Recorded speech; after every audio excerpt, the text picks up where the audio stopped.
Assalamualaikum warahmatullahi wabarakatuh. Perkenalkan, nama saya Risma Faristriana dari program studi Teknik Informatika kelas A dengan NIM 41216019. Di sini saya dibimbing oleh dosen pengampu saya, Bapak Dadan Suhanda, dan di sini saya akan sedikit menjelaskan tentang demokrasi Indonesia. Selamat menonton. Di sini saya akan membahas 3 poin tentang demokrasi Indonesia. Yang pertama, ada konsep dasar demokrasi, yang kedua ada prinsip-prinsip dan indikator demokrasi, dan yang ketiga atau yang terakhir perjalanan demokrasi Indonesia. Nah, sekarang di sini saya akan membahas mengenai konsep demokrasi terlebih dahulu. Apa sih yang dimaksud dengan demokrasi? Demokrasi berasal dari bahasa Yunani yang dibagi dua, yaitu demos dan kratos. Demos berarti rakyat dan kratos berarti pemerintah. Berarti demokrasi adalah pemerintahan rakyat.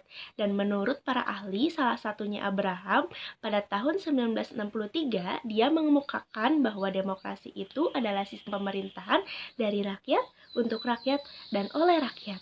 Nah, berdasarkan beberapa pengertian yang telah saya baca mengenai sejarah demokrasi ini, saya dapat mengkategorikan 3 makna dari demokrasi ini, yakni demokrasi sebagai bentuk pemerintah, demokrasi sebagai sistem politik, dan yang terakhir demokrasi sebagai sikap hidup. Nah, dan yang kedua adalah prinsip-prinsip dan indikator demokrasi. Yang pertama nih, prinsip-prinsip demokrasi. Prinsip-prinsip demokrasi ini telah banyak loh dikemukakan oleh para ahli, dan jika kita ingin mengulang kembali tentang prinsip demokrasi ini sebagaimana dijelaskan oleh Sukarno pada tahun 1981, dia mengemukakan bahwa demokrasi ini merupakan suatu sistem politik. Nah, menurut pendapat yang saya mengambil pendapat dari Mawardi Rauf. Dia menyatakan bahwa ada 2 prinsip utama dalam demokrasi, yakni prinsip kebebasan atau persamaan, dan yang kedua merupakan kedaulatan rakyat. Dan berikut merupakan tabel mengenai prinsip-prinsip demokrasi. Kalian bisa stop dulu video ini lalu di screenshot ya.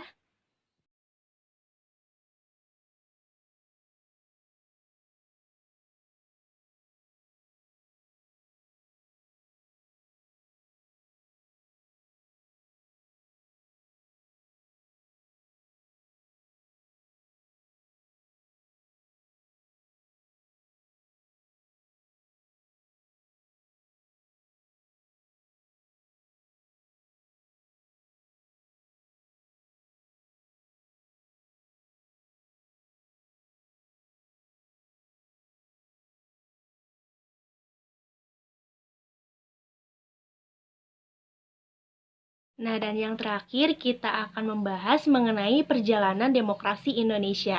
Berikut ini merupakan sejarah singkat perjalanan demokrasi di Indonesia pasca kemerdekaan pada tahun 1945 sampai 1966.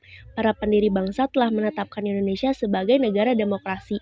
Demokrasi di Indonesia sempat mundur pada era Orde Baru, tepatnya pada 1966 sampai 1998, ketika pemerintah mengatur arus reformasi di masyarakat, bahkan mengekang kebebasan berpendapat dan pers.